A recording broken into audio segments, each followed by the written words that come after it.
Наклы гаилә тусын өчен хакимият нинди чаралар күрә? Гаилә йылында өйләнешүчеләр саны артканмы?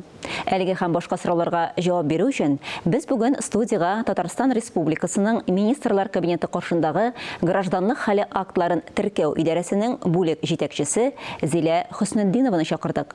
Актуаль әңгәмә сәхифәсен журналист Миңназым Сәфәров алып бара. Хәерле көн, Зилә ханым. Әйсәмсез хәерле көн. Biz шундый сәйер заманда яшибез бүген. Иректибезин biz аны кайберәүләре менә теләсәң эшләсәм ярый дигән инде бу гаилә институтлары турында сүз барганда баласыз да яшәп була, ирсез дә яшәп була, хатынсыз да рәхәт кенә яшәп була дип фикер йөртүчеләр бүгенге көндә теге үзара гына сөйләшкәндә түгел, матбугатта, телевидениедә күренә башлады, ешак күренә башлады. Шул уңайдандыр инде безнең дәүләт җитәкчеләребез дә дәүләт гаилә институтын ныгытырга дигән нәтиҗәгә килделәр. Гаилә институтын чыннан да без беренче планга куймасак, ул нык гаилә, нык дәүләт дигән сүз бит инде, әйме? Шуңа күрә гаилә институтын ныгыту уңаеннан сезнең хезмәткәрләр, ЗАГС хезмәткәрләре нинди чаралар күрәләр? Білгенімізше, президентіміз Владимир Владимирович Путин 2004 елны гаилә елы дип игълан итте. Без гаилә елында үткәрергә теләгән барлык чараларны планлаштырып, гыйнвар аенда ук тәкъдим иткәнек, хәзерге көндә барлык чаралар актив үткәрелеп бара. Без хәзергечә заманча әйтсәм инде бик оригиналь тантаналар үткәрә башладык. Яшьләрчә заманча яшьләрне бит кызыксындырырга кирәк. Ныклы, төпле гаиләләр төзүсеннәр өчен иң беренчедән әйтеп үтәсем килә, 23 гыйнварда Мәскәүдә президентыбыз катнашында, Владимир Владимирович катнашында гаилә учагы кабызылды. Ул учак 24 гыйнварда беренчеләрдән булып, безнең шәһәргә Идел буе федераль округына кайтты. Безнең өчен бу горурлык дип әйтәсе килә. Казан гаилә үзәге кабул итеп алды бу учакны. Тагын әйтеп үтәсе килгән чаралардан 14 февральдә Каракүл паркында яшь парларыбыз һәм теркәүче конкида никах рәсмиләштерделәр. Боз өстендә рәсмиләштерделәр. Быелны бит безнең киләчәк уеннары үтте. Казан Экспо күргәзмә сәхнәсендә үзәгендә, анда инде безнең парларыбыз меңләгән тамашачы һәм мәгълүмат чаралары каршысында югалып калмыйча язылыштылар, бер-берсенә ант бирделәр. Шулай ук быелны май аенда Мәскәүдә яшь парлар өчен туй фестивале узды. Анда 150 пар катнашты. 150 пар арасында Казан шәһәр ЗАГС идарәсе 3 пар белән катнашты. Шулай ук Сабантуйда 23 июнь көнне Мирный мәйданчыгында без никах рәсмиләштердек. Әйткәнемчә, Мирный мәйданчыгында узды 23 июнь көнне. Бик матур тантана булып узды безнең. Борын-борынгыдан килгән барлык юлаларда үтәлде.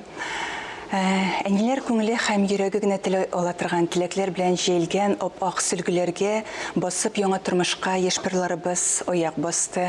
Соңыннан муллык билгесе булган икмәк, болмай белән авыз иттеләр һәм безнең яшь парлар апкайткан гаилә учагын, мәхәббәт учагын капсуласын кабул итеп алдылар. 13 июньдә безнең Казан гаилә үзәгендә күзәтү мәйданчыгында яңа бәйрәм булып узды. Бу бәйрәм заманча әйткәндә гендер пати дип атала. Безнең яшь гаилә туганнары, дуслары белән бала җинесен белеп уздылар. Без беренче тапкыр мондай тантана үткәрдек. Киләчәктә дәген үткәрербез дип ышанып каласы килә, безгә бик ошады.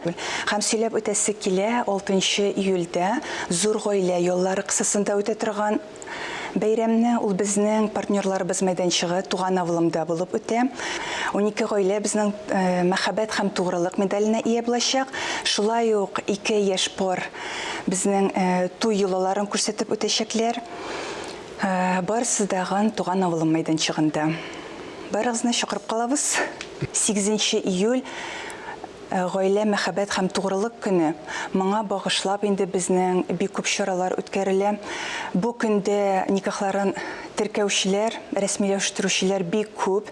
Безнең Казан үзәгендә 6-7-8 3 көн рәттән рәсмиләштерәчәкләр. Чөнки бу көндә рәсмиләштергән гаилә озын, бәхетле һәм ныклы була дип шутлана. Менә әлбәттә тырышу сизелә, чаралар күп.